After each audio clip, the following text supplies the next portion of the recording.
September 21st, 2025, regarding my cancer ordeal, to whom it may concern. My name is Markus McLaughlin. I am a first-time screenwriter, hardworking retail worker, and bipolar afflicted cancer survivor. I reside in the Marlborough, Massachusetts area.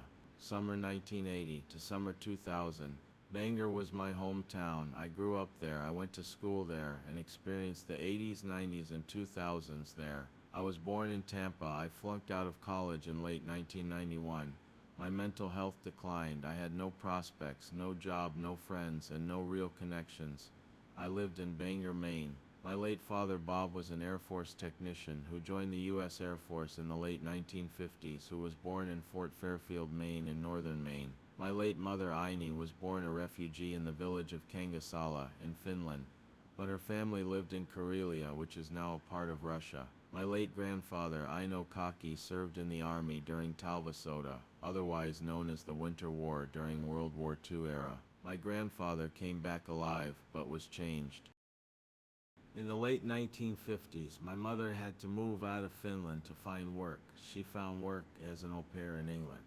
My father was stationed at RAF Lakenheath in Suffolk. My parents met and married in Suffolk before they transferred to Tacoma, Washington, where my older brother Robert was born. I was born in St. Joseph's Hospital in Tampa, Florida on March 29, 1972.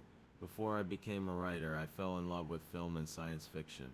I was a 5-year-old starry-eyed boy growing up on an Air Force base outside of Austin, Texas, back in May 1977. I knew then that I wanted to make my own films. A spark inside me lit up. I just didn't know how I would do it. 5 years later, I was a 10-year-old boy living in former military housing on Davis Road in Bangor, Maine. Beatles song on the radio inspired me to write my first story. It was called Red Submarine.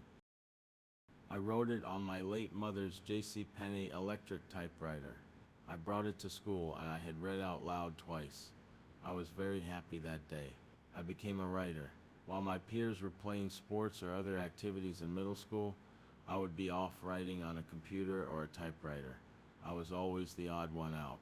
In the 7th grade, I wrote a scene for a student-produced/acted/written play, and I won $10. The only time my late parents were proud of me, and they knew I was a writer. In the 8th grade, I performed in a talent show, and I did homage to the late Saturday Night Live comedian actor John Belushi, and I played his samurai character in a deli shop. I got a lot of attention and signed autographs. I said one line in the play Wings. I threw a football down on the stage and said the line, I thought acting would be my goal, so when I was in high school I took theater arts. However, acting wasn't meant for me. It would be writing. In the 90s, after I flunked out of college, my mental health declined. I still lived with my late parents. We went to Finland in August 1993, together with my older brother Robert, the first and only time we were together. Late that year, my late father Bob was diagnosed with congestive heart failure. In 1994, my late parents took their final trip together. They visited my brother who was working and living in Frankfurt, Germany. I got to visit my brother as well in December that year. I saw both Frankfurt and Paris on that trip.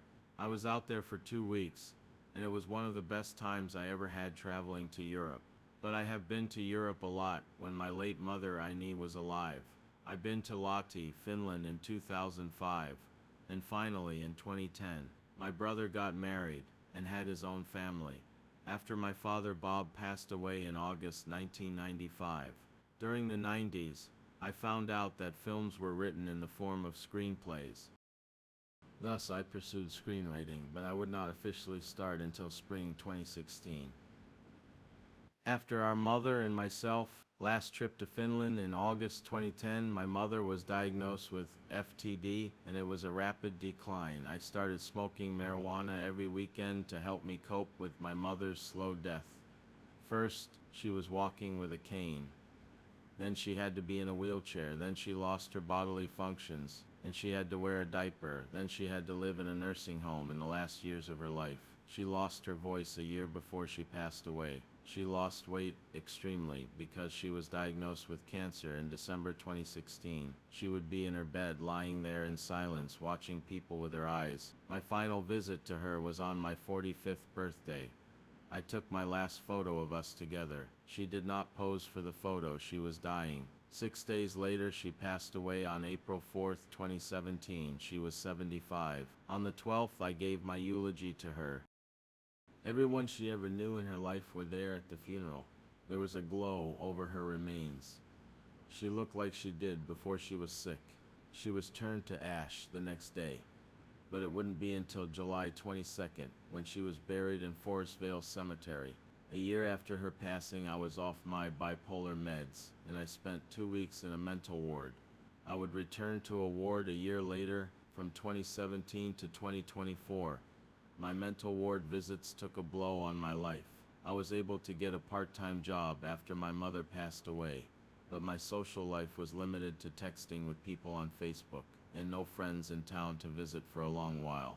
In January 2021, before I turned 49, I had my first colonoscopy. After my birthday a week later, one of my doctors video chatted with me and my immediate family. They found cancer in my colon.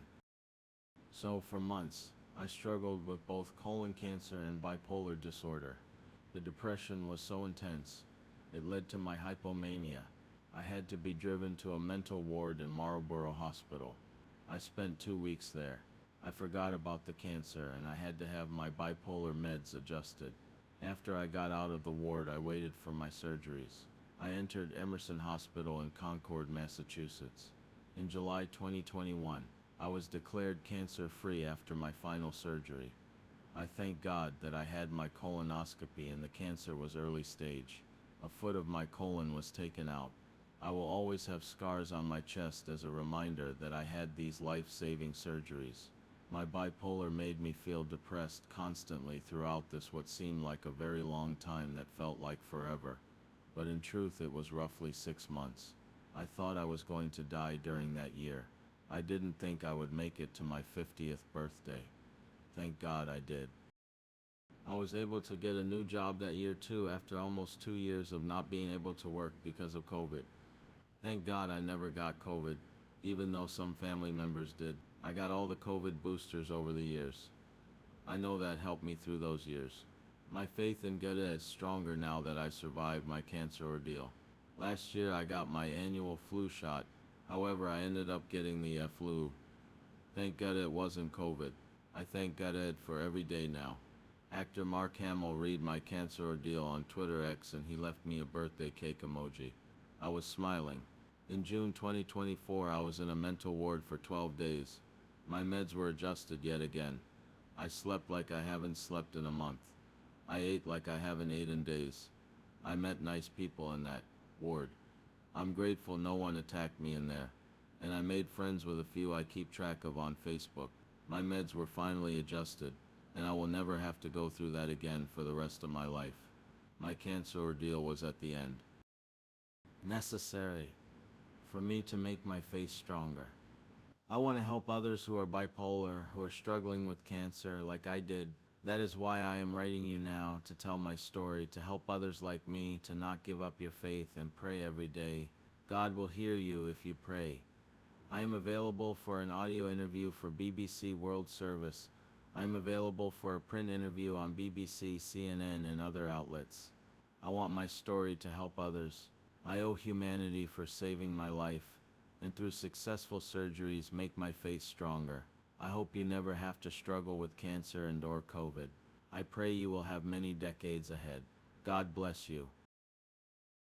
Peace. Best regards. Markus Henry McLaughlin, Marlborough, Massachusetts. #drprogress@podcast.apple.com.